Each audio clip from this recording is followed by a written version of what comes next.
UBD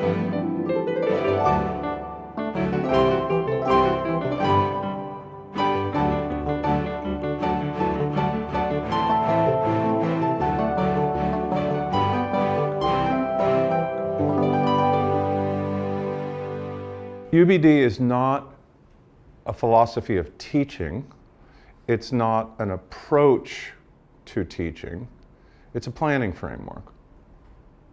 And it's really important to keep this in mind, that what you're trying to do is make it more likely by design that when you teach, you're more goal-focused, more effective. You could be a bad teacher with a good plan. In other words, we're not saying that a good plan makes you a better teacher necessarily. You have to learn pedagogical moves. You have to learn to be facile and skilled with how to pay attention to group dynamics. UBD doesn't help you with that. But it does prepare you to think short-term, long-term, what are we trying to accomplish? And it's like the famous line from Pasteur, chance favors the prepared mind. You're totally prepared for teachable moments, not in the sense of, oh, well, that's a cool student comment. Let's just run with that for 5 days. That's not serendipity. That's letting the students write the curriculum. And that's not what I'm talking about. I'm talking about being so prepared about where you want to end up that you hear a potential student comment as a fantastic entry point to go where you want to end up. In other words, it's your job to know where we want to end up. I don't think we make any apologies about that. But part of where we want to end up is building autonomous, proactive, thoughtful people. Not just march through some stuff, causing some typical learning. So we're trying to keep long-term goals in view. We're trying to get the blend of content and performance right. Notice I didn't say process, content and performance, because that's the ultimate goal. The student performs, as in the soccer situation, on their own, effectively, fluently, drawing from their repertoire. And this also tends to better engage people, as I think you already know. What we see over and over again is that there's a misalignment between short-term plans and actions and long-term goals. Here's a simple example.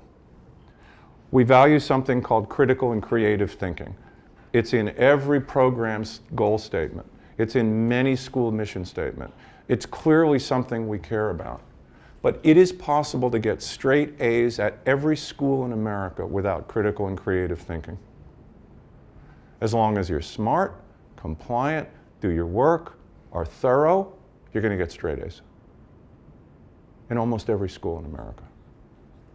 So a very basic backward design premise then.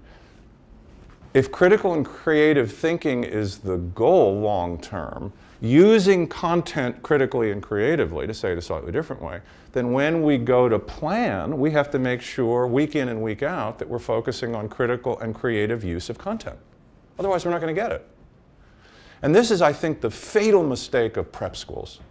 They think because we're smart, because we're motivated, because we hire really intelligent, well-educated people, that this is just going to happen. Sobering story, but it's a true story. Well-known prep school in the top 10 or 20 of prep schools in the country. They say, we're really interested in this pedagogical effectiveness stuff, and the guy in question is a really fantastic educator who's done a lot of work in the wider world. And so he's really interested in the question of value added at this school. So they contract with ETS, pre-assess 9th grade, assess 12th grade, critical thinking test. No gain. No gain. We admit them smart, we graduate them smart, we pat ourselves on the back, and we start teaching all over again.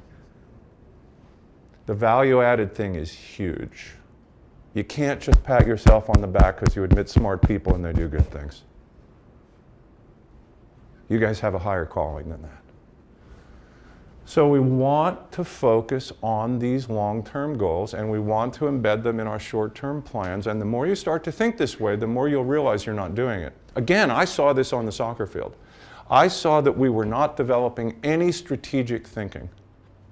One day I was in a scrimmage, and I'm looking at the scrimmage. You know, I'm there in the middle of the field reffing it. I'm watching people, and I'm saying, there's a lot of aimless running around here. So the ball's over here. Beep! What are you doing and why are you doing it? I don't know. So I said, all right, new rule. We're going to do freeze tag. If I don't like your answer, the ball goes over the other side. I'm always going to ask somebody on offense. And for like 2 weeks, there was no good answer.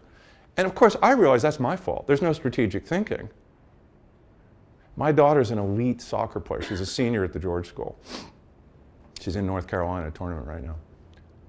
She doesn't have a good strategic thinking because she's had all these elite coaches that tell you what to do all the time. She had a coach, though, who doesn't coach at the George School anymore. He's a retired Princeton coach who did it for $1 a year, one of those great gigs. He did the coolest thing at halftime. So they get in the circle that you always do at halftime. So, he said, what's working? What's working for us? Again, same thing. For a couple of weeks, they couldn't answer. We're winning. Yeah, I know that. What's working on the field? What's not working for us? What do we need to work on in the second half? In other words, Socratic questions was all he did at halftime. But the coolest question is, what's working for them? What do we have to stop? She was a different player. So were her teammates. So there's this tendency in even really good programs in schools to not help kids gain proactive control of the situation and have a long-term view. Simple test, all of you are teaching now. Ask kids to self-assess right now, now's a good time, January, against your goals for the year. What is her goal for the year? I mean, that's what's going to happen. And they're going to cherry pick some random little things and you're going to be depressed. But that's a good experience. That's a really good experience. It's the kid who has to meet the goals. It's the kid that has to understand via transparency and reinforcement the long-term goals. So critical and creative thinking, to go back to our example, is a goal. Then that should be so obvious that the kids will self-assess against critical and creative thinking. Let's try it as a quick and dirty exercise. Think, pair, share. If you had to write a one-sentence mission statement for your course, what would it be? Jot some thoughts, try it out on the person next to you. One-sentence mission statement. What is the point of my course? And I'm using the word course to cover everything from pre-K to graduate school, from soccer to physics. If you are an elementary person, you could think of course in either one of two ways. You could say, what's the point of what I do with first graders? Or what's the point of the language arts strand? Or the social studies strand. So you can go either way there, since you have so many duties.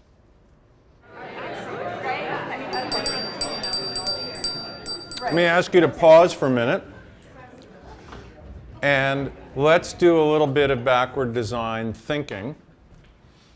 And then this is the basic logic of backward design. We'll say more about it later, and many of you know this. If that's the goal, what follows?